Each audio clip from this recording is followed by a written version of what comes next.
there, listener. Welcome to the Deep Share Podcast.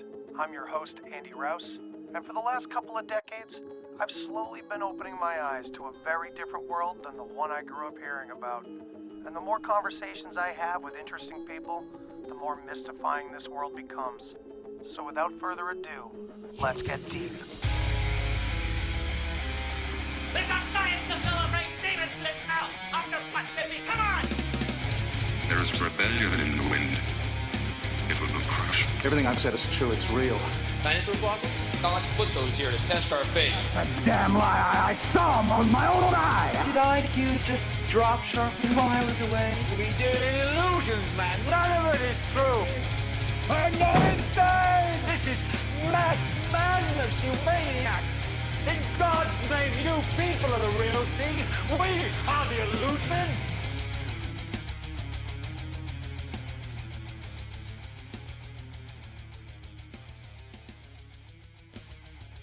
Welcome back to the Deep Share. Tonight, I have some very special guests with me.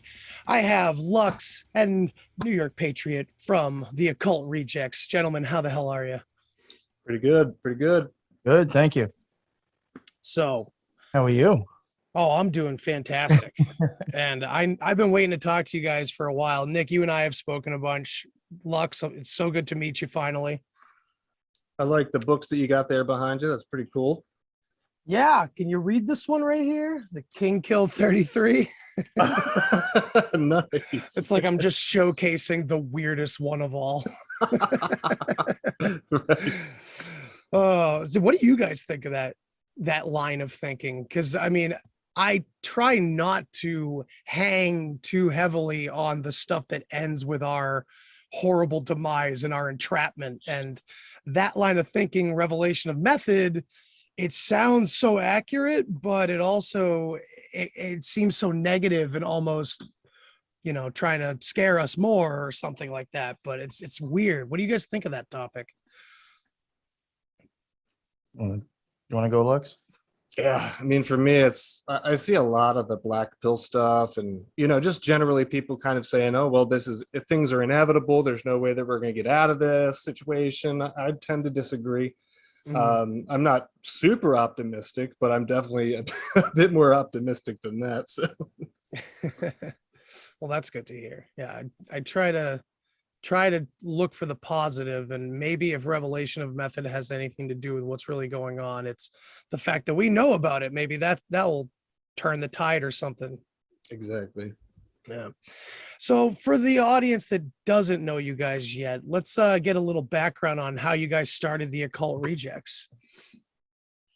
Actually, well, I had started a show. I think I only had like a few episodes out at the time. And oh no, you know what? I was on Lift the Veil. That's what it was. I don't even think I had started my own show. Now, I think I had just started maybe putting out 1 or 2 episodes by the time that was out, or by the time Lux had heard it. But he had heard me on there and hit me up, and I had him on. Well, we spoke for a while, and then I had him on as a guest on my show because, obviously he had some great stuff to show. Like, he was showing connections basically between like our secret societies. And just speaking to the dude, I could tell that he was like pretty much coming from the heart of what he was trying to do. And I had thoughts in my mind at one point that, this might be easier if I did it with somebody else. I was just like, what the fuck's the odds of finding somebody like that? You know what I'm saying? Who wants to do the same thing, has the same kind of background. And here's some dude hitting me up telling me he had the same experience. And I just got a vibe from him that I thought he was being genuine. And I was just like, yo, let's just fucking do this. It's, from there. Yeah, it was crazy for me too, because I've said before that for people who have certain problems, right? Like if after you get out of an addiction or something like that, you can go to NA or AA or things like that, and you have a kind of a big support group, or at least people that are willing to kind of reach out and give you a hand. But with leaving a secret society, there's no resources for that at all. It's just you left a secret society and you don't have anybody else to really speak about your experience with you. And so hearing his experience immediately was like, this guy gets it, and we can do good things together. But also, it's such a specific type of experience that we both had. It's hard to find someone else that gets that, and then kind of has the same drive for why we might want to start a podcast. Yeah, I can imagine that, like, you could relate to the same feelings and experiences that perhaps brought you guys to secret societies as well as brought you out of them. Right. Yes. Yeah. Yeah. I mean, I would even say, like, I know it may sound kind of like silly, like, oh, like, was it really all that bad? Because it's not like, we were living on a compound or something. But I would say, my opinion, if it's something that, like, you took serious and was a part of your life, and all of a sudden you needed to remove yourself out of it, and you were going to it for a while, there's normally something that's pretty serious to make you want to make that decision. So even though it may only sound like, oh, it was the OTO or the Golden Dawn, I mean, the reasons I think me and him both left was because something just didn't feel right and something was fucked up. Right. And that can actually, like, I'll say, like, even certain experiences in magic, that can fuck you up. And like I've said, in my opinion, the OTO isn't a place to fucking go to talk about it. You know what I'm saying? So I'm assuming Lux might have even felt like the same way. Like, it just may not have really have been the best place to pour your heart out, Yeah. That's unfortunate too, because it seems like these kinds of institutions, or at least like magic, as I've come to understand it just from learning it from history, from a historical point of view, it seems like so sacred and so important, and you'd think that the support system would be central in order to evolve individuals properly through the initiatory process. I guess that's not happening the way I thought it would.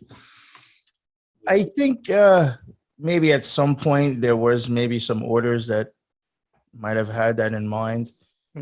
But I think since then, most of them have been hijacked and other ones have been started, I think, just to hide the truth more and to make more slaves, unfortunately.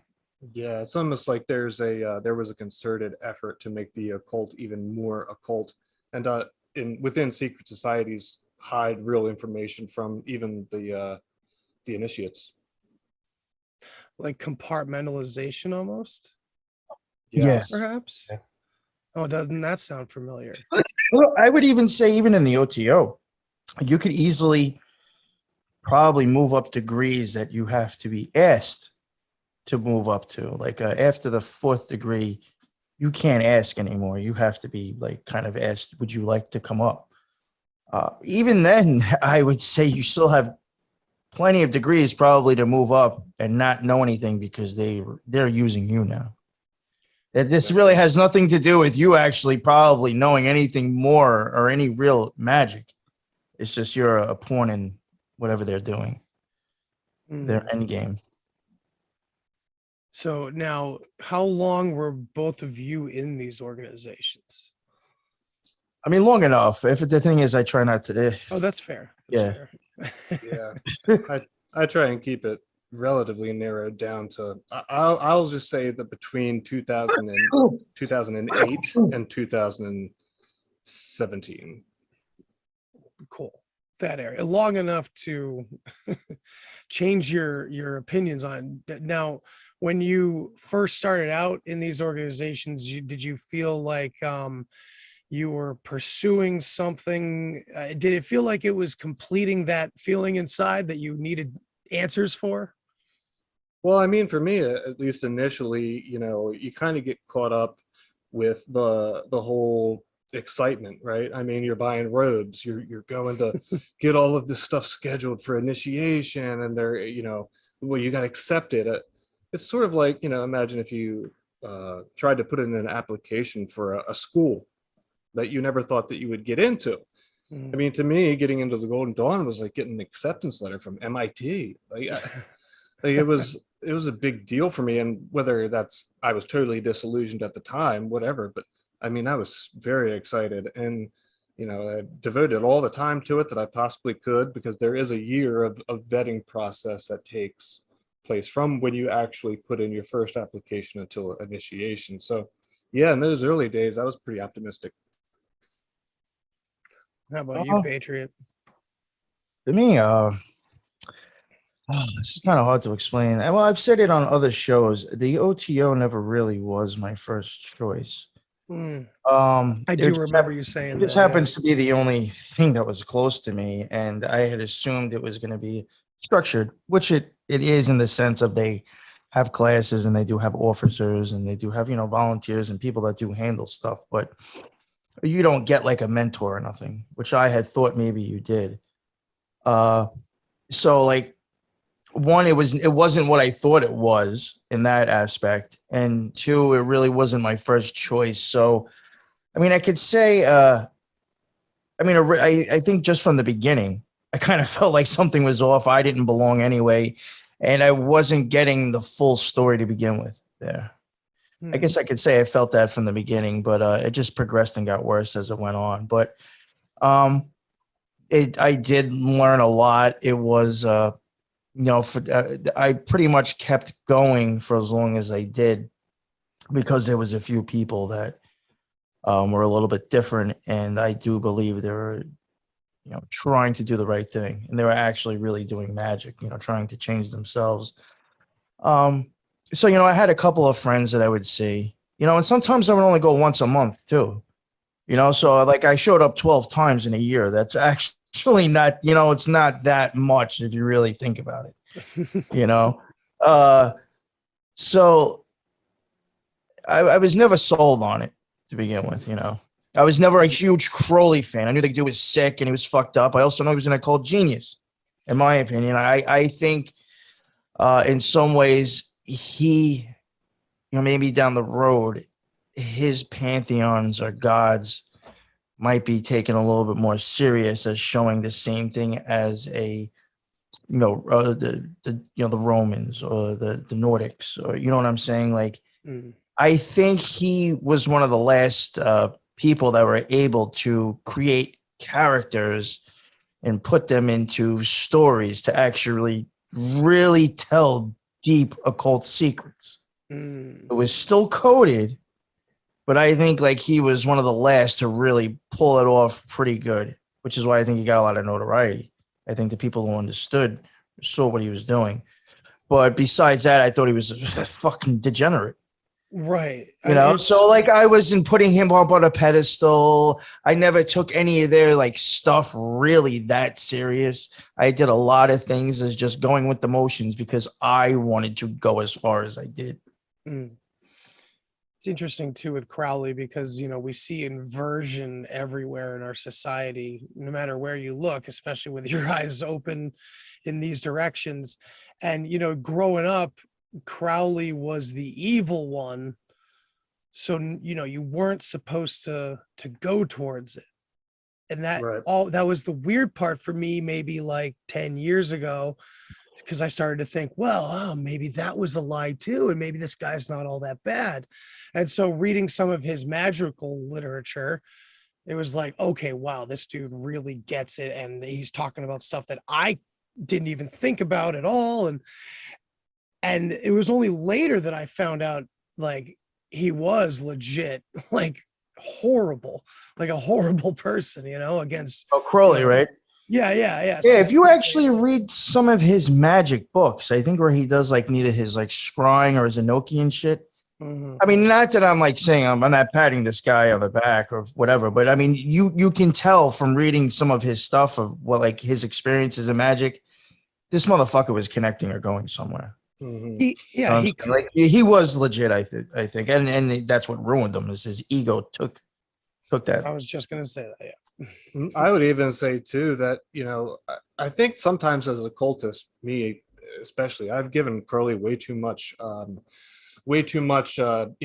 than he actually deserves, because at some point I think that he actually would acknowledge even himself that the work that he was creating wasn't from himself, right? That it was sort of, he was a medium between these two. So he just, he was a very good medium between that realm and ours. And that's a really good way to put it, Lux. That's probably like nailed it with that. It's he was hypersensitive to be able to contact certain entities or realms and just translate it back to us. But yeah, I think it's kind of important to remember that he didn't, think a lot of this stuff up on his own. It was that absolutely by influence. Right, he stood on the shoulders of many, many giants as well. I mean, he was from the rich class, so he was able to have access to, very off-limit places and translators dealing with really rare texts and everything. So the dude was connected on a level that most people didn't even really have the opportunity to be. It's pretty creepy though when you look into some of the other shit that he was into, of course. But like, I would say that, yeah, you have to kind of separate the information in some ways from the person, although of course he could have been twisting a lot of things too. Who knows? His influence on politics and pop culture in general it's kind of creepy when you think about it. Like, what would we be saying if we were back then? And it's like we saw that guy parading around on national television. Right. Well, I've even said, I think because of him, you see a lot of the stuff in politics and media now because it got weaponized.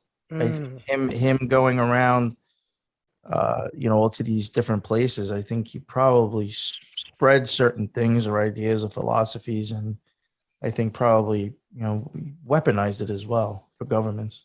Did he and Blavatsky, like, were they on just completely different sides of the fence, or were they colleagues? I can't remember what their association was. This is what makes me think, well, I've never really got into Blavatsky stuff too much. It does she's same thing as Crowley, same thing as many, many, many other teachers. That wonderful synchronistic line of thinking that like just pings off of brains like ours, same kind of material for sure. Sorry, go ahead. He wasn't a huge fan of women in general. I mean, you could see he thought they were fucking trash sometimes. They were never in the same thing as far as I know, but I have read in his literature, he actually held her in very high regards. He deemed her to be, I think, like a 7th or 8th degree in the Astrum Argentum, even though she wasn't a member. He said that, like, going by his degrees, he was saying he thinks she's at least to this spot, and it was something impressive. Yeah. You know what I'm saying? Like, he actually gave her credit. Like, he thought that she was the real deal. What's with the degrees? I mean, we can be talking about the OTO. I'm assuming the Golden Dawn uses this term as well. Freemasonry uses it. I mean, is that a dead giveaway right off the bat that these institutions in general perhaps come from some originating point? This like an original mystery school that eventually fractured or something? What do you guys think of that? I mean, I would definitely say that. To me, it seems that way, that they were all sort of one mystery school, or let's say much fewer than there are now, maybe, a dozen or so. But then it sort of split off into all these splinters that, slightly changed things and got infiltrated. And of course, the degrees are a series of initiations, right? So you have to you have to learn this degree before you can receive the next set of information or knowledge or wisdom.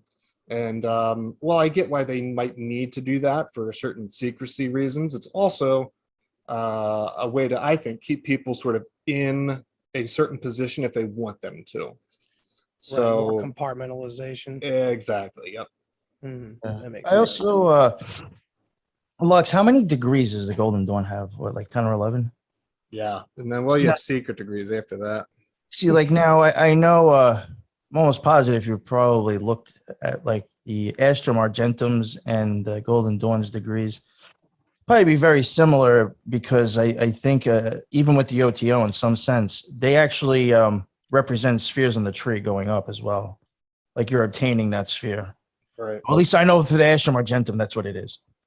And they, I think, have 11 degrees. Yes. And some of the OTO does as well.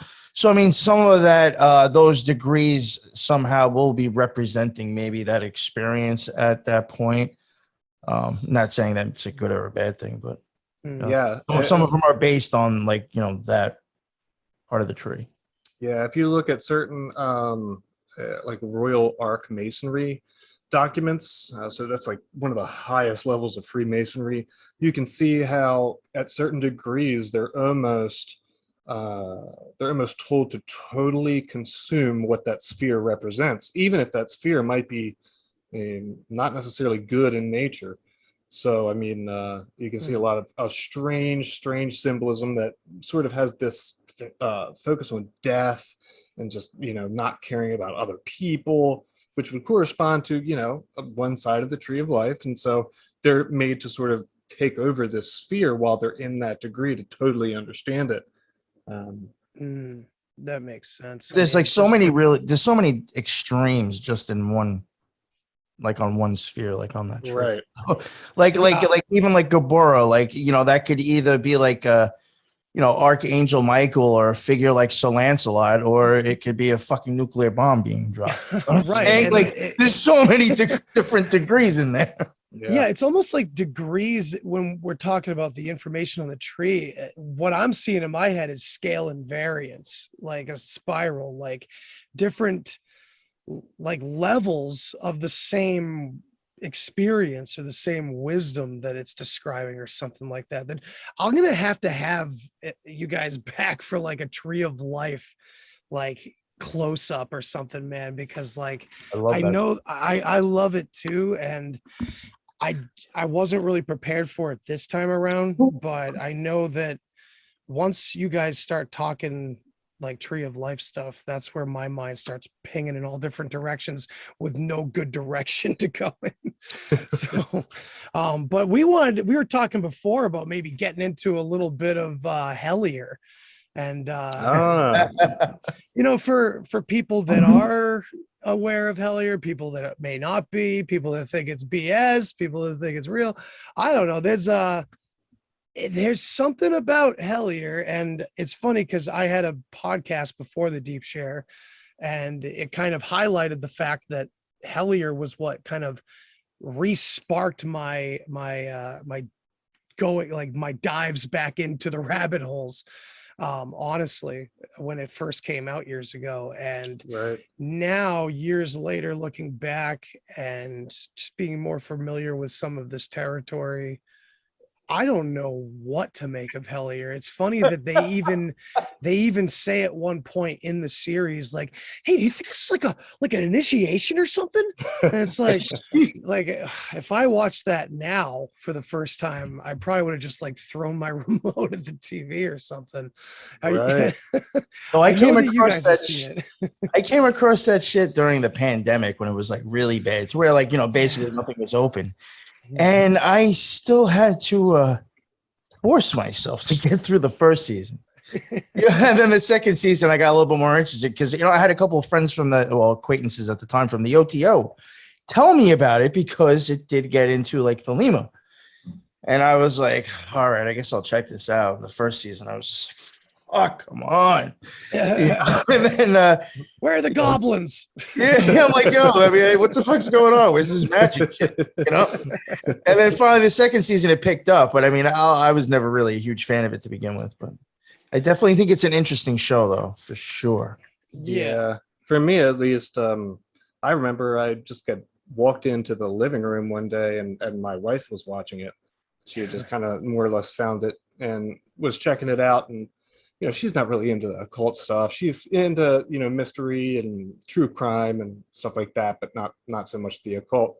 And immediately it perked up my ears because I heard all the stuff that was being explained. And I kind of got captivated with it for a little bit because, I mean, it was trending. I mean, that show was doing very well in the public eye. It was everywhere. People were talking about it, won a ton of awards. And just, of course, I have to like dissect it, piece by piece. I will say in the second season when I kind of got my attention, I did go back and kind of pay attention and start all over again. I was like, all right, I might actually have to watch this. So I'm not talking shit about a show I didn't watch. I just want to get that straight when we get into this more.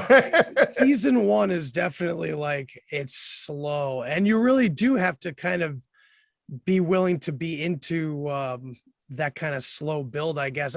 What got me was goblins, and I think there must be something to that. Like the show was structured so interestingly when you look back on it, and like season 1 was basically all smoke and mirrors when you think about it, Yeah. because you really got no goblins. But what it kind of did, I mean, now granted, yes, it definitely got heavy into the esoteric side for a little bit. But when I kind of grazed through some of the episodes today, like I was telling you, man, and what I was starting to see it from this perspective now, looking back, was that they dabbled in a little bit of friggin' everything that we make, or that we make content about in this community, pretty much. Yeah. For one way or the other, it was kind of like a come here, conspiracy theorists, come here, or something like that. Yeah, You know? it's like it starts off with goblins, then it transfers into like government conspiracy of them doing something underground with Alien abduction, hypnosis, alien abduction, and then Bigfoot. I mean, it really does run the whole gambit. And children in caves. Right, Yeah, right, dude. Well, you know how many people you can attract to a show like that happens to just touch on a little bit of that at the beginning? Just good marketing, which is good Yeah. magic. I mean, look, I'll even be honest with you. Most people that I knew in the OTO weren't even into shit like that. It's like they had no idea about conspiracy theories, podcasts, none of that shit. It's the weirdest And if thing. if they were talking about that, obviously it caught their attention somehow. I feel the same way about the UFO community, which I've kind of, that's like my OG comfort zone, where like I've been obsessed with aliens and UFOs and all that kind of stuff since I was a kid. So like watching the UFO community just become this little government lapdog over here, not the whole thing, of course, because I'm still part of it and there's many good people part of it, but man, UFO Twitter's a trash fire of just like, oh, Lou Elizondo, oh my gosh, cool, I'm gonna get the Lou Elizondo action figure. Like, oh, I'm gonna get the Stephen Greer one, and they're gonna fight, and Stephen's gonna cry. It comes with like tears and everything. It's great. Like, that's what it's gross. So it's like it just kind of feels that way, where it's like, how are you guys not aware of like how this connects to everything else, man? So Yeah. I have that similar experience with that, where like people watching Hellier and kind of thinking it's like all spookily dookily, and it's like, yeah, but something's going on here, and I don't know if it's any good. I in my opinion, I think either the whole show, I don't want to say, I hate the word psyop, like, because I use it a lot. I don't know if I could say that, but either I think it was started as that, or in my opinion, that dude from the OTO ended up fucking taking advantage of the show. That could have been it. I really do think if it wasn't started off some way to get people to look at something that they probably shouldn't, it ended up that way, in my opinion. How now? What was his name? Are we talking about Greenfield? Yes. Oh yeah. So I have his book somewhere on this shelf. The Secret Cipher of the UFOnauts. Yeah, Psychonauts or something like that. The UFOnauts. Oh, the UFOnauts, yeah. So interestingly enough, that the two ideas were kind of coalesced already in his perspective, which is kind of my perspective as well. I mean, I know we didn't plan on bringing up aliens specifically, but you know, I've been doing the roundtable series called The Witness, where I kind of connect consciousness as the root and seeing all these paranormal, near death and outer body, psychedelic phenomenon, just like all these different experiences kind of under one umbrella. And that's just my take personally, but it does kind of feel like things like Hellier kind of showing us that without showing us that, telling us that without telling us that, you know? Yeah. Books I like think that his show, if you knew how to look at it the right way, actually tells you a whole lot, believe it or not. Just from shit that I was watching today. Right. Yeah. It almost tells you the story without telling you the whole story, but what they tell you is good enough that, you know, what they're doing, if they tell you at least that amount of the story, then whatever they do isn't going to be held accountable by karmic law, you know? So it's sort of like a way of outlining the agenda, what's going on, what's happening, the truth behind all things. But if you don't really, you know, pick up on it, then, you know, you might not know the whole story. right. Yeah. I even think the part that caught me today is when they started using that God mask thing, or whatever that God helmet. What is that? What they call that shit? Oh, the God helmet. Yeah. Yeah, that really I was watching really episode 4 and 5 today from the first season. And that stuff caught my attention enough to where I really didn't get any farther. But there was some like weird things I didn't even notice, like with them doing that. I mean, first of all, I mean, it's making you not be able to see, and then you're just getting blasted with white noise. I mean, right there, I mean, people should realize that's going to do something to your fucking mind anyway. Yeah, No, because I regardless. mean, you listen to a steady noise or you stare at a candle to meditate in some situations. So Yeah. that's going to do something. But like I'm watching them, and like that first guy, Greg goes, he's got the stuff on his face. Okay, he's got the shit on. He's got like a bulb on top of his head that's like red. And then there's like a lamp on the floor that's like red. And then there's green in the middle, like something green or green wood or something, or some kind of light reflecting green over there. And then like his friend's sitting there with a white lamp talking to him. And to me, just if you were to see those colors and understand what it's even saying on the tree, that whole scene that you're watching makes much more sense now. Ooh. Can we Because extrapolate that? Because then after that, when his buddy went back on, he had blue shit on his fucking face. Oh, this is a whole nother angle that I've never. And then they're asking him questions. You know, and I was just like, you know, you had one that was the power, and then you have the other one that was the glory, or the red and blue spheres on the tree. The green in the middle to me always reflects as like the abyss, because I think that color sphere with Venus kind of represents like the Scarlet Whore in a sense, or passing the Scarlet Whore into like the abyss. And it just, you know, I think Lux can tell you, I think he understands like what I'm coming at with this. It just seemed like with the situation that was going on and the specific colors that they were using and them changing was just really telling me more of, I think, them trying to make contact with something out there, like themselves. Yeah, and also I think that's why they're like always picking up paranormal activity at that point. Yeah, because I think really are having occult experiences, part of your soul will be leaving. Right, and I think that it's also for the viewer. I would even venture to say that the viewer is unaware that they are being initiated as well. That's kind of what I was hoping to talk about a little bit, because that's what, like, you know, in the show, I think Greg or one of them says like, it's like some kind of initiation. It's like, yeah, but for who? And it's like, and then they just kind of leave it at that and they move on. This show, you know, and I don't want to come out and like make a crazy accusation, but to me, some of this show would make more sense. And I will even say I've thought this about other paranormal shows, even Zach Baggins. Sometimes I think they know, let me put it this way, they're using this show as a way and a means to actually use occult equipment and technology and try to see if what they're doing can get caught on camera. And then maybe, if it even does, very little snippets of it. You know what I'm saying? But I think these shows really are probably more, there's a hell of a lot more I think that isn't getting on camera than you fucking know. I would say even parts of Hellier, they knew what that shit was going to do. They knew exactly about probably occult, you know, stuff when it comes to science with like sounds and closing the eyes. They knew what that shit could possibly do. And they're like, well, we could make a show out of it, but really not show exactly what we're doing. Right. Maybe like, we that can was the actually awkwardness of season 1 and how laggy it was. They were trying to figure out how to build a show around what they were really doing or something. So it's like they actually get to practice and try to accomplish something, put it on fucking film, distribute it to the public. They have no idea what they're doing, and they just made money off of it. Right. I mean, it's perfect for them, right?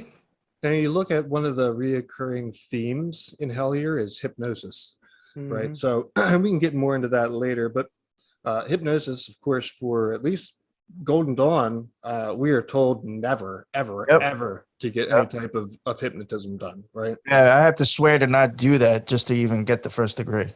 Right. So, you know, they are, at one point, even Alan Greenspan or Greenfield says that, well, you know, hypnosis is something that would be unethical, but then they continue to do it, even to the point where they send this guy who has no idea really what he's doing at the end of season 2 into this hypnotic state, and then they're asking him to retrieve this information from these entities.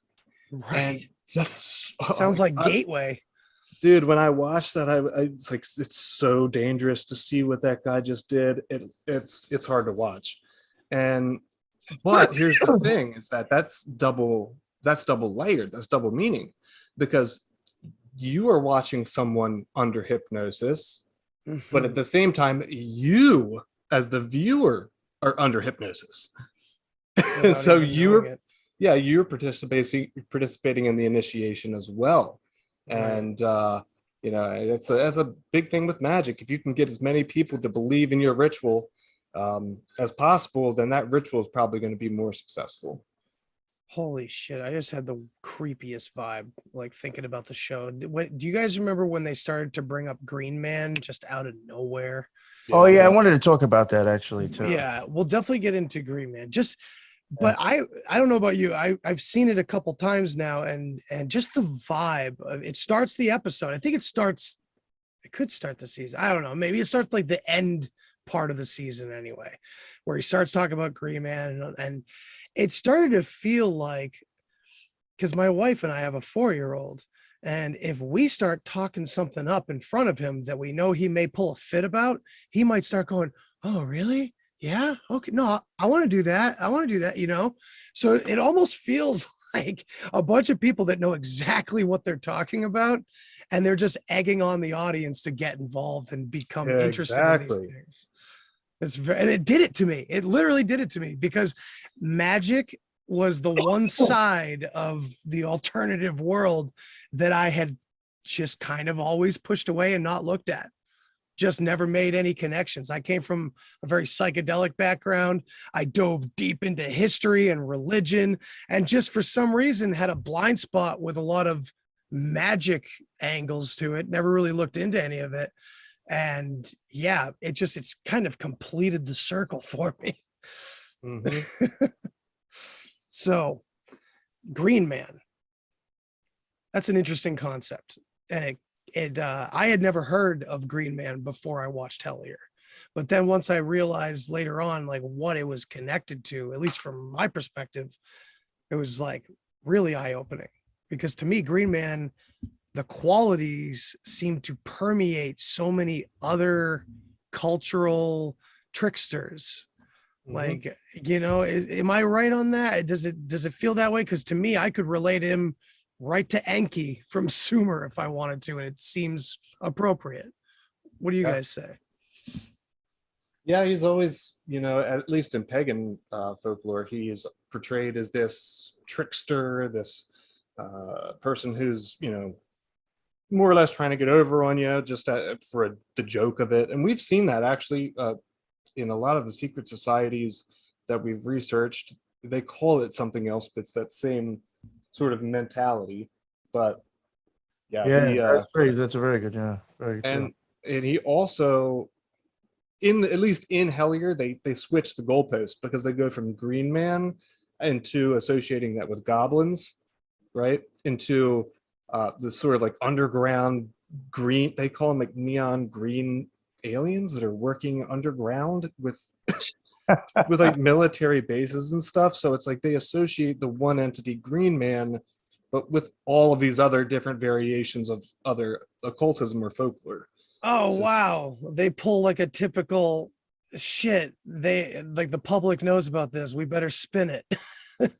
Yeah. Or something. Or they like almost get there and then they just veer right so you don't get the whole story or something. I didn't realize that they connected it that way. Like they kind of made it into a boogeyman kind of creature in that. Yeah, but that does add up now. Yeah. And then what they'll do is, and again, I'm not talking shit about them, because I mean, I don't know them personally, but just from an occultist perspective, I can see that it's like when if you say, okay, Green Man, right, and then you were to say, well, what does Green Man mean? And then you go into some research and you find out that Green Man is also similar to Pan or similar to a goblin, doesn't make them the same thing, you know, but they sort of equate them all as the same thing. And don't we all do that often? Like I just did it, you know, with Enki.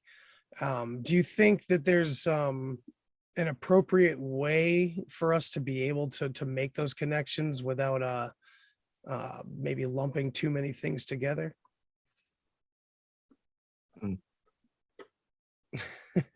I can rephrase. Yeah, it. say it So again. it's like, Sorry.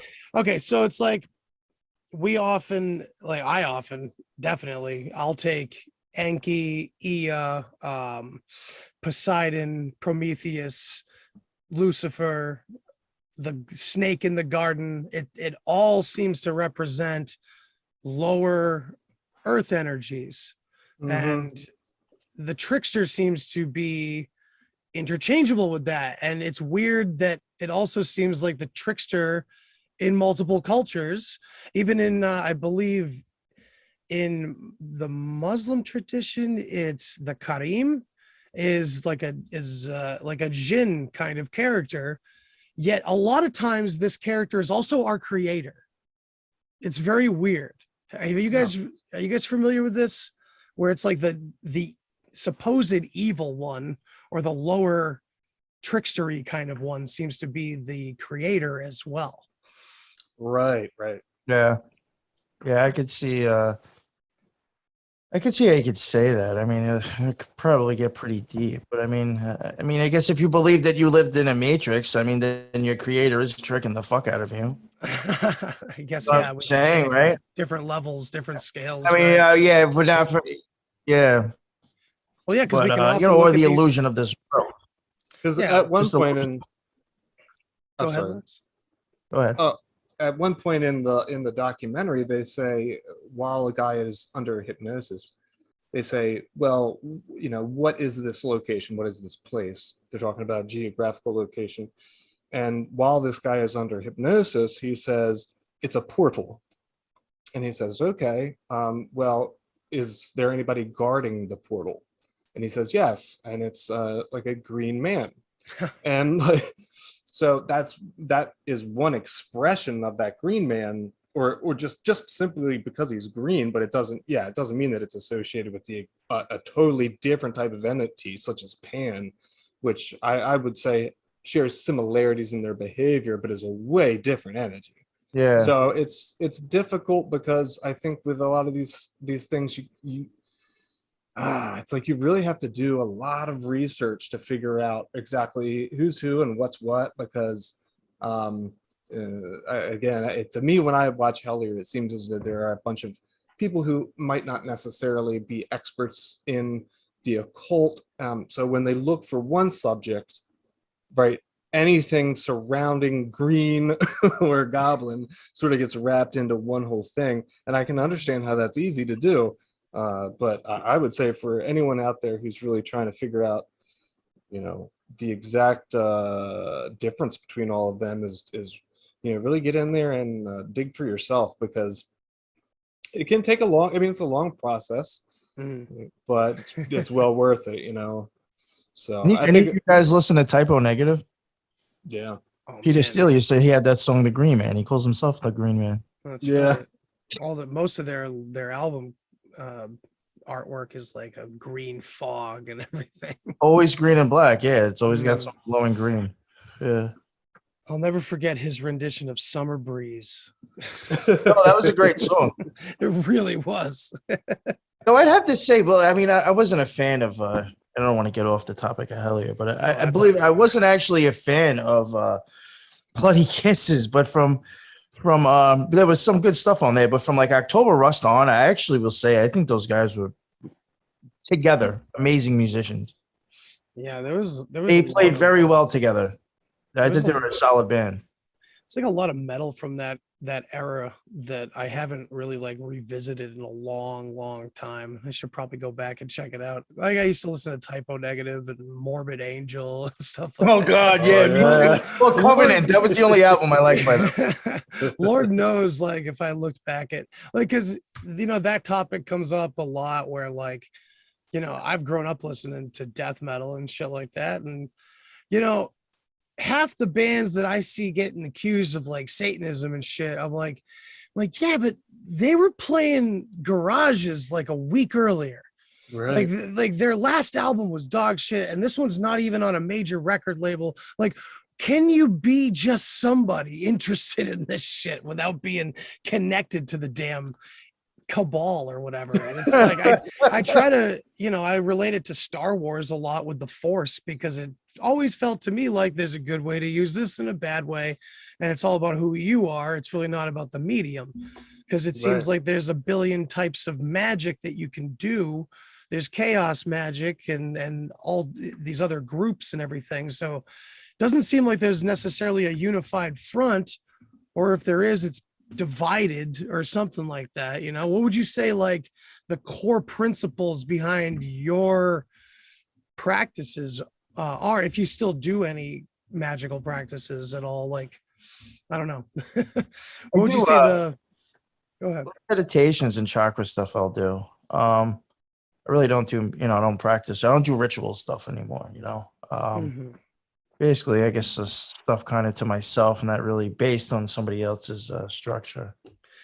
So that's kind of chaotic, right? In a way. Oh, yeah. Chaos magic seems to be branded a little too much to even be called chaos magic.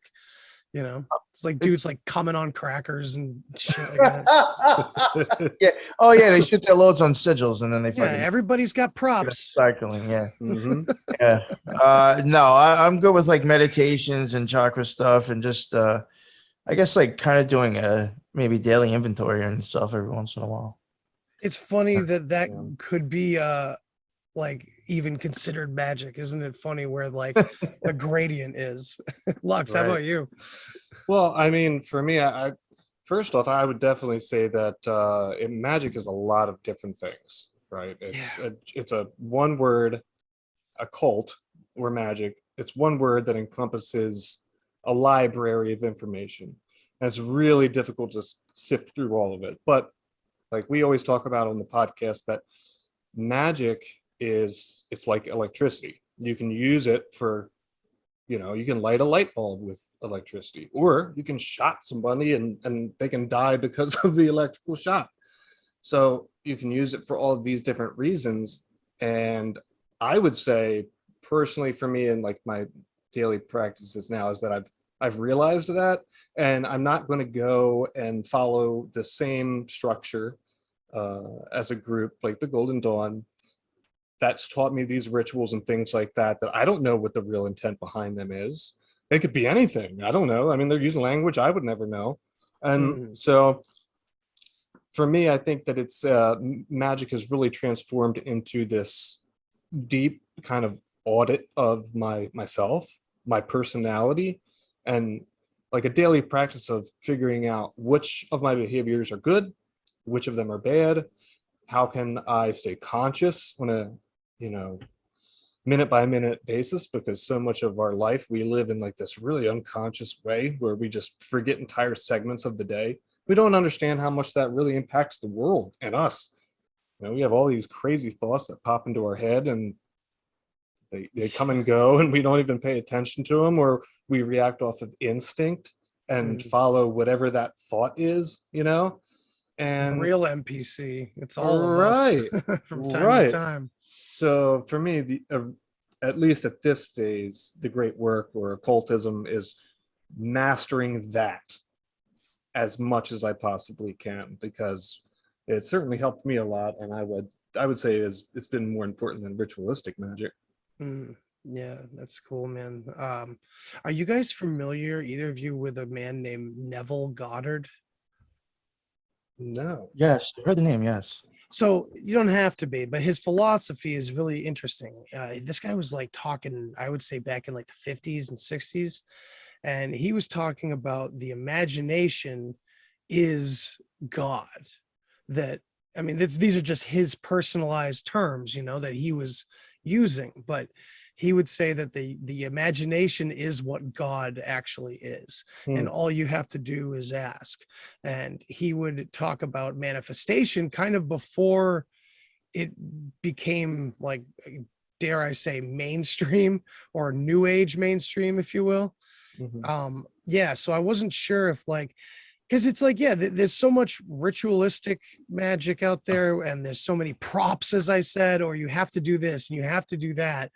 And do you think it's just a degree of understanding about yourself and what this stuff really is to get to the point where it's just a matter of your own mind, and maybe the rules or the props or the this or the that Right. is more to help psych your ego out until it's comfortable enough to do it for real or something?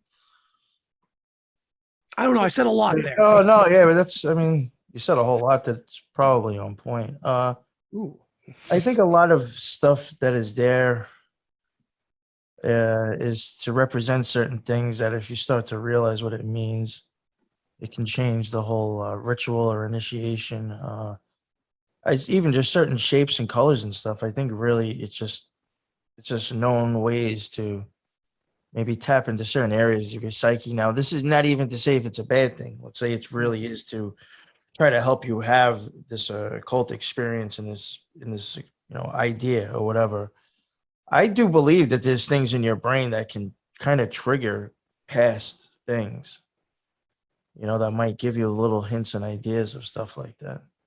Mm. So, I mean, I think there's a lot of reasons for a lot of things and shit like that. Yeah, and to me, I grew up in a Christian household, and I remember we would go to church, and it was sort of one of those things where you did whatever you did during the week, but as long as you went to church on Sunday and you asked for forgiveness, then it was forgiven. I think that unfortunately occultists and some secret societies have fallen into that trap. Well, as long as I go to my ritual on Sunday, or I go to my Gnostic Mass on Sunday or whatever, and then I practice this in this ritualistic way with this cool robe, and then I hang out with all my cool occultist friends, that I'm an occultist. But then you leave there, and then you just do your whole you know about your business for the entire rest of the week, missing the whole point of having a true understanding of the inner self. Yeah, yeah. So I would say, like, even like secret societies aside, and if you were just studying the Kabbalah, like the Hermetic Kabbalah, a lot of that stuff that you'll be reading is really still hidden and much more telling you like deeper thought. It's much more in the mind, really, Yeah, especially in the beginning. not to change gears too much, but I want to like dive into this a little bit. There's so much stuff about Kabbalah talked about in the truth community that is skewed, in my opinion, or just half truth, or someone maybe that doesn't really have a good perspective on it. Or what I'm trying to say is they're just calling it evil right off the bat. And how would you say to someone that really has been told this or taught this or just is repeating this, that you have to stay away from all this stuff if you believe in God, want to go to heaven, have a good life, whatever, be a good person, not be evil, not get swept away by Satan? Why is this associated like that so deeply? And where is the problem? that's a great question. Yeah, I mean, I would say probably for multiple different reasons. I mean, you have some people, probably famous stars or people in the media that were associated with it, and they might be pieces of shit. It all depends on how you use the Kabbalah, but I mean, Maybe like the so you Aleister have Crowley that. effect. I mean, well, yeah, or like even Madonna, I think has been open about being into the Kabbalah. Like some people could look at it as like, oh, it must be bad if Madonna's into it. You know what I'm saying? Not realizing it's really just the person. That's all that depends on it. Some people can get thrown off a little bit, and even I to think the point, sometimes I'm not even gonna be trying to be a sarcastic prick or anything, but I think it also takes a lot to even understand, or a lot of time and attention to even try to figure out what it's even telling you. So instead of doing that, just say it's evil and you don't have to look at it. Yeah. Yeah, I mean, a lot of times we make those really hard lines where we just sort of say, and I think that part of that is on purpose, part of that is definitely pushed into occultism society just in general to make this hard line, good, bad, and that's it. And then you just totally segregate yourself from any of the information. I'm not saying that we need to go and research Luciferianism. I'm just saying that, like, when it comes to the Kabbalah, again, it's that same electricity comparison. And I don't know, even as the way that I grew up and stuff like that, learning things about the Kabbalah, information is information, and you have to take it into your mind and into your heart, and you have to weigh it, and you have to see how does that resonate with what I believe to be true. Now, I'm not saying that we should have moral relativism and, well, whatever I believe my truth is, that's the truth. That's absolute bullshit, and that's one of the worst things that's being pushed right now. Morality is not based on your view of it. Morality it's based on the laws of nature. It's based on natural law, right? So it's take that information into yourself and weigh it, and then see what you can take from it, and then what is something you do not need, and you can take that information away. It's just we make a lot of absolutes now where it's, if I'm an atheist, I'll never read the Bible, things like that. But it's like there's so much information in there that could be helpful to you to be a good person. So yeah, a lot of things like you mentioned before too. I think a lot of stuff also gets painted horribly just so people won't look at it either, like done on purpose.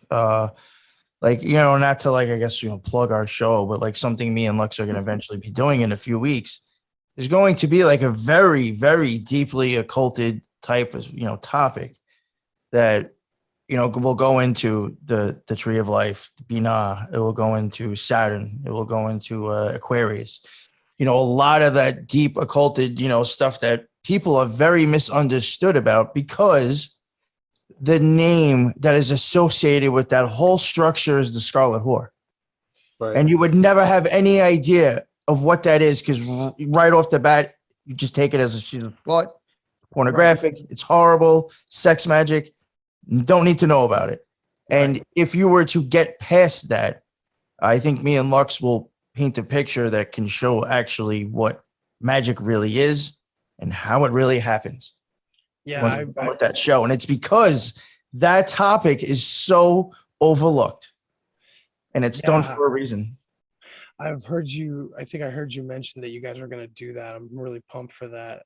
If I remember correctly, I was seeing people acting all high and mighty, taking the idea of Nicki Minaj falling from grace in the controller's eyes or whatever. It looks like theater to me either way, but whatever she suddenly is speaking out against the vaccine mandate and stuff like that. And people were calling her the Scarlet Whore. And I was like, she was at one point, I believe. That's really there's representation of it. Yes, exactly. Representations of it. When somebody encapsulates a mindset so well that they can force it onto people or manipulate people or change their way of thinking or somehow affect their life, their thoughts, that's a very small microcosm version of the Scarlet Whore. Oh, okay. Minaj was one of them. Yeah. Man, I can't wait to hear what you guys do with that. Yeah, go ahead, Lex. Well, just one thing that I was going to touch on real quick that you had said before about you said your last question was about I'm trying to remember too. Oh, never mind, I forgot it. The last I asked was kind of like, how do we discern, why is the Kabbalah so demonized in the truth community when we're supposed to be all about research? Right. So one thing that actually did kind of motivate me to leave the Golden Dawn was that I had been researching the connection between the Tree of Life, the Kabbalah, and the modern day understanding of the way that like dimensions interact within each other. So if you look at like M theory, which is one of the most modern understandings that we have on quantum physics and how dimensions interact with each other. If you take that model, right, it's developed in 94, I think. If you take that model and you overlay it over top of the Kabbalah, it's the same thing, literally the same thing. And so, you know, one, that was something that I was told not to look into, especially at my degree. But two, that you can see how interwoven these truths are into occultism. And if you were to just totally get rid of the Kabbalah altogether, you would never realize that in some way there's truth there. There's a lot of truth that's telling you about the way that dimensions and things like that interact. So yeah, it's that's so cool. Yeah. I mean, I'll even put it this way, and you know, and this is for people who don't like the Kabbalah. If you believe in zodiac stories, if you believe in tarot cards, if you believe in any stories of any pantheons or some type of gods, you are actually pretty much believing in Kabbalah, because those stories match experiences and spheres and paths on that tree that will actually paint you a picture of ascendance. You just don't realize it, but it all matches and can be perfectly laid on that tree. Sometimes those stories, in my opinion, are just poetic ways to show somebody's transformation up that tree.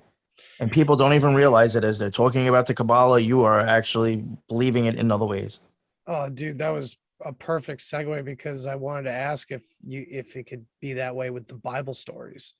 I think so. Yeah. Because I mean, Sure. shit, you already have like the weird idea about Jesus being 33 and the 33 vertebrae and the Kundalini energy and this, you know, which is representative of a serpent.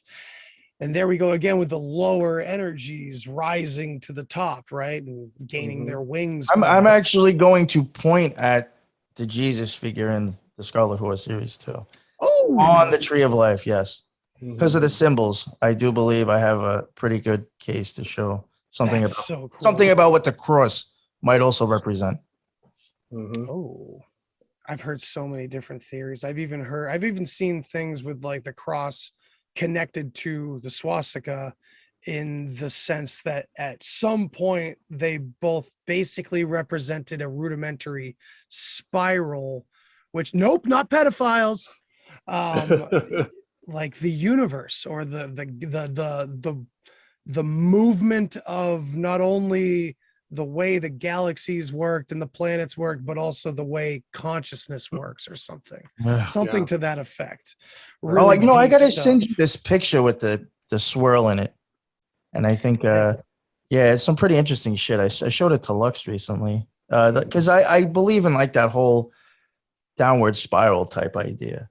You know, and I think sometimes that swirl can represent that. And I also think it represents something actually literally inside of our heads. Yeah. Yeah. I remember having a psychedelic experience where it felt as though God or the universe or whatever had taken my consciousness, my life, and wound it back up like an RC car or something, right to the beginning of when I started, and let it rip. Yeah, like, you know, I was here in my body, I was where I was in the college dorm or whatever, but my brain was like re-experiencing reality all over again. Like, and it ever since then, I've been kind of fascinated with that spiral idea. And then you see it everywhere in sacred geometry, which was that sacred geometry was my connection into magic and that kind of stuff that I had never realized was connected. And it's like, okay, so there's mathematics involved as well. Like, this is not Harry Potter by any means. Yeah. You can see, I've noticed in some stuff, if you see a lot of Saturn objects on the screen in like certain movies and stuff. Also, I have also noticed a lot of neither instruments that might happen to have like a horn at the end, or lamps that look like they have that kind of like that V shape as the light bulb shoots out, and it's kind of like a cone or like a cup. Yes, yeah, you'll see a lot of that. Like I've seen that. Like I don't always bring up Twin Peaks, but it's just such an easy fucking thing to reference back to. When he's in like the red room, you have a thing of Saturn, a statue of Saturn. You got all these other things, and then you have those types of lamps.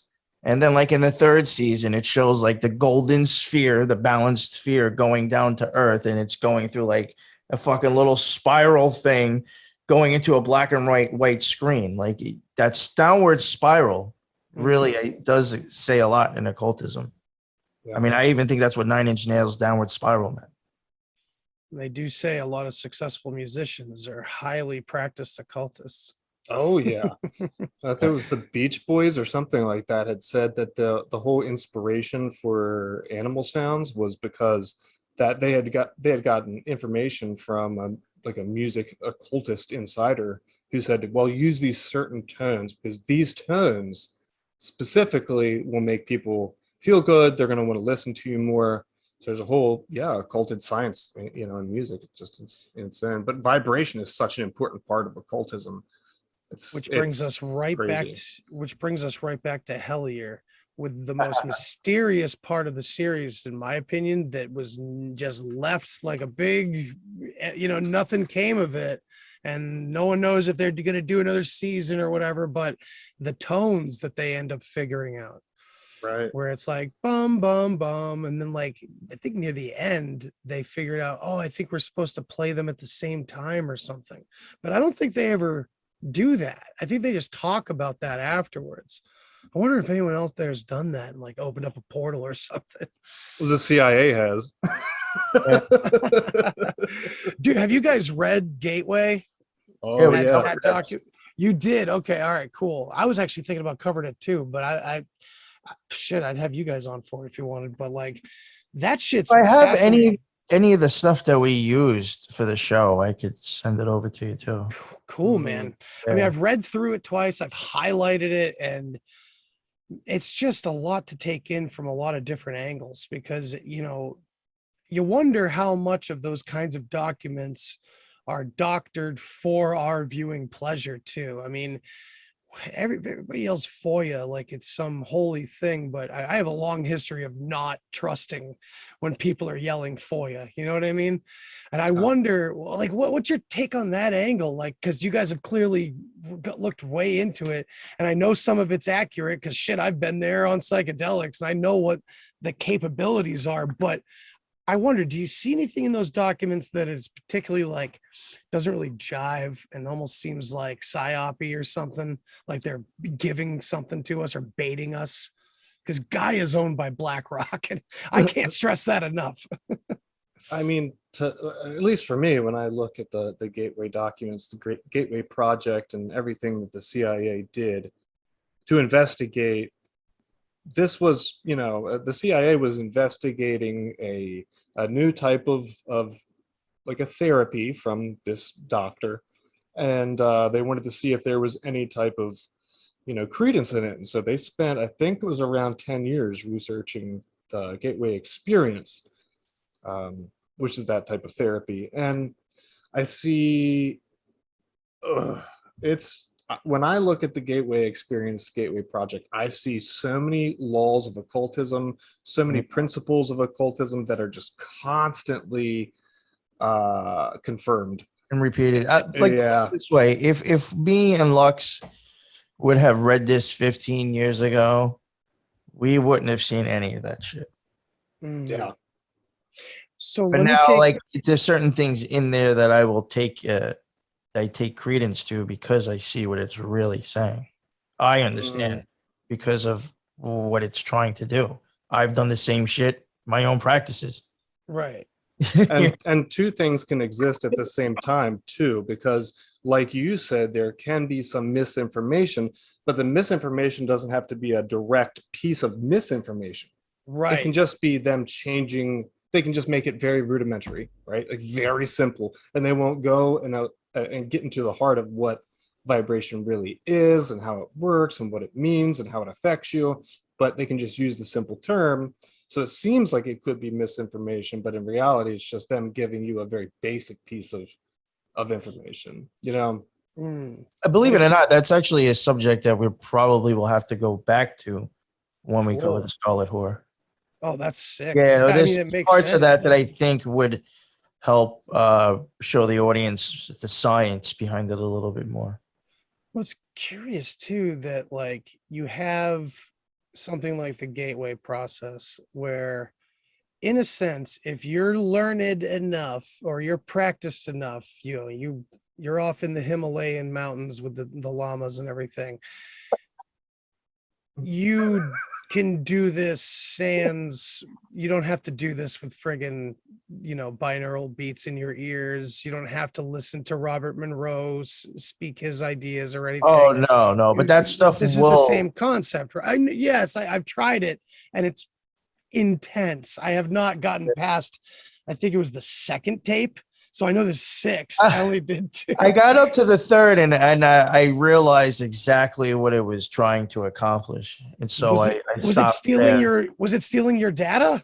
Like, is that what this is No, about? well, Spiritual data Jimmy, instead of meta data. It's just like social engineering. when I've had some I guess more intense magical experiences, I could say like when it happened, I would normally be sitting. When I used the gateway tapes, I laid down, but when I had these weird experiences, I'd be sitting in a chair, pretty much with my back straight against the back of the chair, my hand on my hips, on my legs. It's called the God pose. You just basically, it's the easiest fucking thing to sit in if you're trying to meditate. And as I'm like, would sometimes be like picturing, light going through me or maybe light coming out of me. At some point when I would start bringing the energy up, right before I started having some crazy effects, like I could see the light, like let's say going from like my toes all the way up to my knees and like kind of going black. Really, no lie, it was as if that disappeared too in real life. It was as if I could feel the energy going through my body as if like a wave of water, like through the ocean, but the ocean was actually going through your skin. You would actually almost feel like the draining of the ocean being pulled back out, going through your body and like out to your head. And that I started to notice happening by the third one because I was able to realize what my body was going to feel. You have to also learn to really pay attention to your body more than we've been told to. Yeah. You know what I'm saying? And you can start to notice certain things and certain feelings that you might be like, well, it seems a little fucking weird, but no, it's actually probably real, But when you learn to, I think, listen to your body a little bit more, you're able to start noticing, I noticed that was definitely a way for you to at least astral travel. Wow. That thing definitely will pull you out. I just don't know where it's going to take. Right. So I've heard you talk about Like, this, what if man. certain tones or sounds are already programming you to go to a certain place? So, and don't take offense to this, it sounds so scary that way. That like we have these natural abilities that are, it sounds like you kind of feel like they're inherently negative abilities. Well, I mean, just put it. I mean, you have, if everything goes back to vibrations and sounds, Mm-hmm. it at that point it just is a specific type of energy. It doesn't have a face to it. It doesn't have a, it just is. And, I hate how some people might think that's so fucking silly to think. But I mean, I'm sorry. At some point, things just that's all it is just that, and that can maybe get stuck to you and not have the greatest of effects. So you're saying that this stuff is, you got to use caution with this stuff. It's not necessarily evil. Don't do it. Yeah. But well, Lux can tell you too. It does tell you to kind of do a force field around yourself. And me and him had noticed that was kind of like a protection of sorts. So I don't think it's like looking to solely like fuck you, but it may down in the long run. I don't know. Yeah, but it's just like I can't promote something like that. You know what I'm saying? That's all. All I'll say is that it's like so, and I don't ever mean for occultism to seem like this mysterious thing that you have to study for 10 years before you can delve into it. But certainly, in my opinion, the Gateway Experience, Gateway Project is a form of hypnotism, right? And if you don't have total control over if you don't have total control over what your mind is doing through the day, then how can you trust it when you're under hypnotism? And like, who knows what types of things could, interact or become attached to you because you're not under the subject of your own will. You're allowing that to become totally open. And I just think without serious training like meditation and stuff before doing Gateway, it could potentially be dangerous, Yeah, and I would say it's kind of messed up that they actually promote it, not only Robert Monroe, but like it's just the buzz everywhere. It's like, no, this could be for beginners totally. Like you don't need any practice to do this, man. Just go for it. And that's what I was told too. No, And believe it or not, I think I've actually seen stuff referenced to that in multiple like music and shows and movies. oh, probably. Yeah. I mean, No, I think, believe it or not, something to that effect of playing shit in your ears and closing your eyes out is a known technique in the occult community to get occult effects. and So I've seen that represented in many things. Doesn't Monroe claim that it's just a way to synchronize both hemispheres together, like to get That's them? how the magic happens. Yes. Okay. So that's not like a point of contention. That's like, yeah, exactly. Don't do Yeah. that. Well, that was, to tell you the truth, that was probably the first sign to me and Lux, like, oh, okay, I see what's going on here now. So now they say that psychedelics do something very similar too. It shuts down certain parts of the brain or lights up parts of the brain that aren't normally active together at the same time.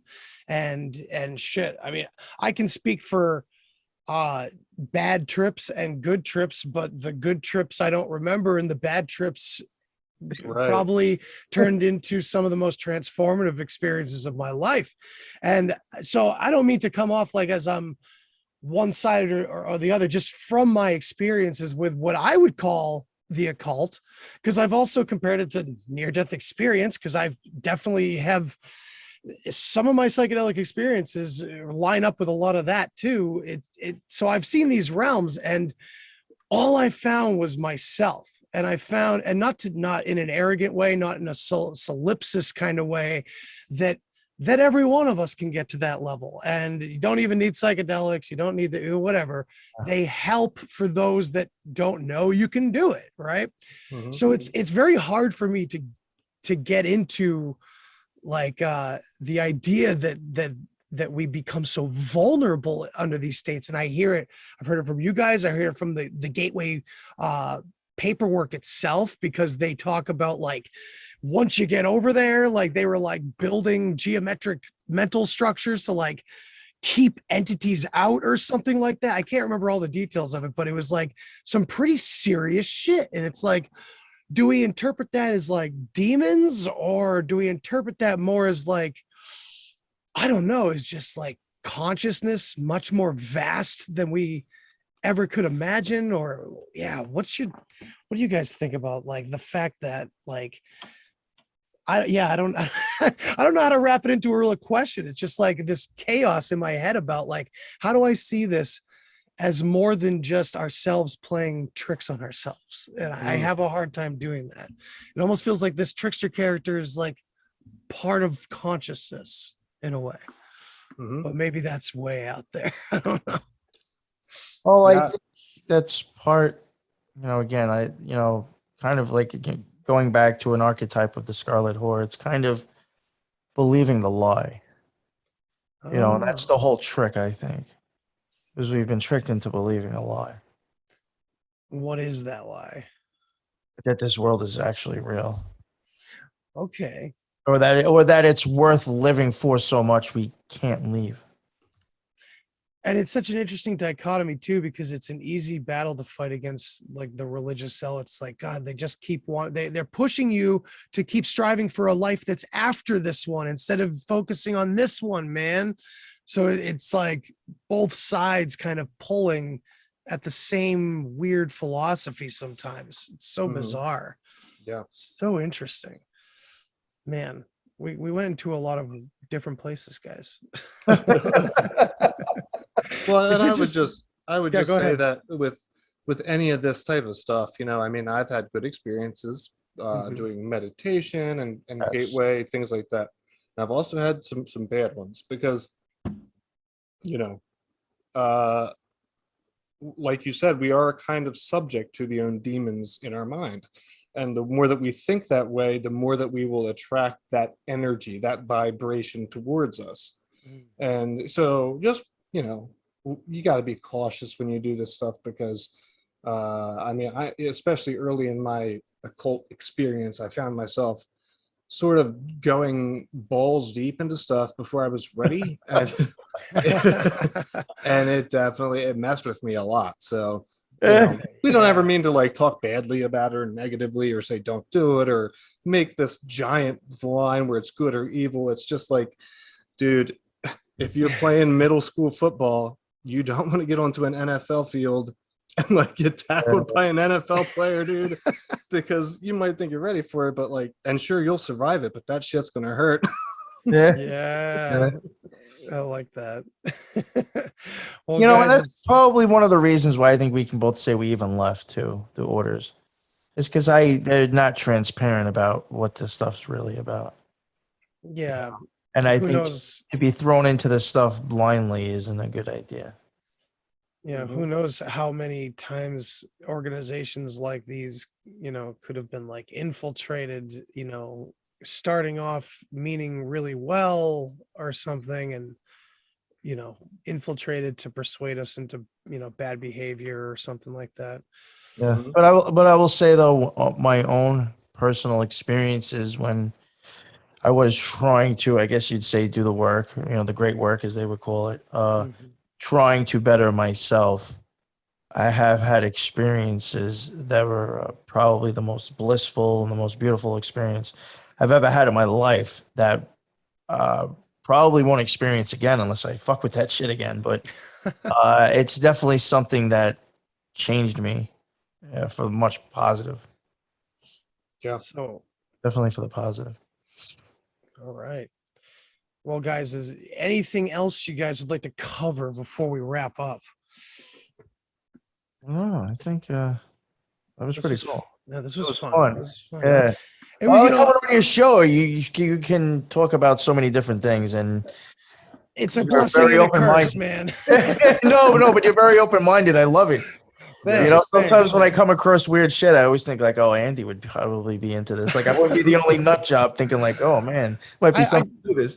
it's like there's I feel like there's some sort of like center point that we're all reaching for. We're kind of all trying to build that tower together in some Yeah. way, and hopefully God doesn't, knock us out of the sky again this time. So send a flood. Yeah, Yeah. yeah, or a rock or a virus or Yeah, all the above. But honestly, for me, the only thing that I will say is that, I grew up in a really constrictive kind of mindset that really made me try to look through things in a very specific lens, and that anything outside of that was wrong.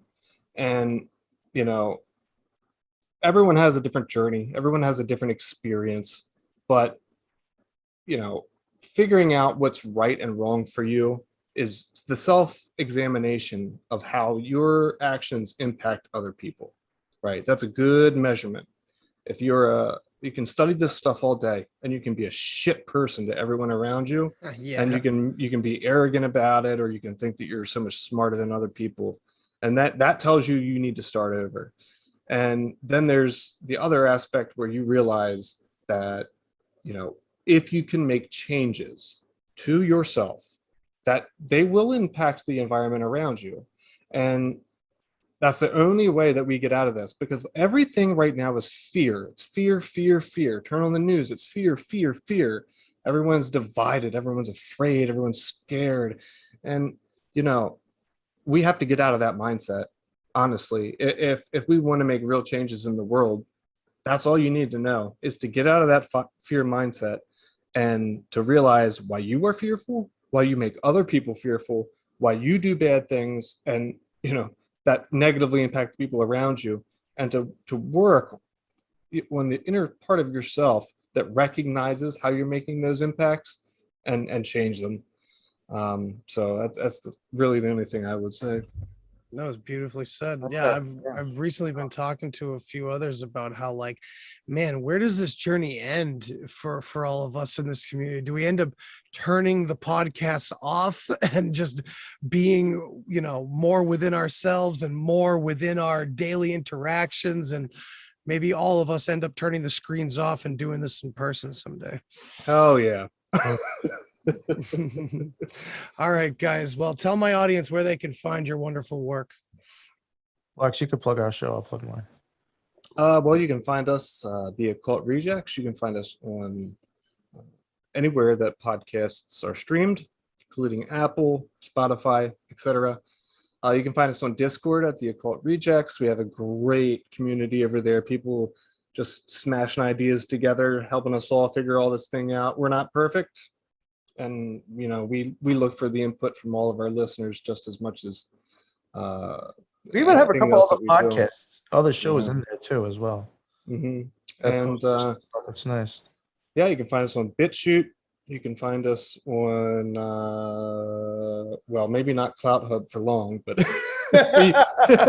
and you cannot find us on YouTube. I'm sorry, we got in trouble on YouTube, so we're banned from there. But Oh, was it Franklin, or was it before Franklin? Oh no! Well, we got a strike and banned for Elephantis, but it was at the time we put out the Shriners and Jesters series. So, it was like months down the road. They said that they were banning us for harassing, or some kind of like bullying Elephantis. They banned us, but it was when we dropped the Jesters series. So I don't know.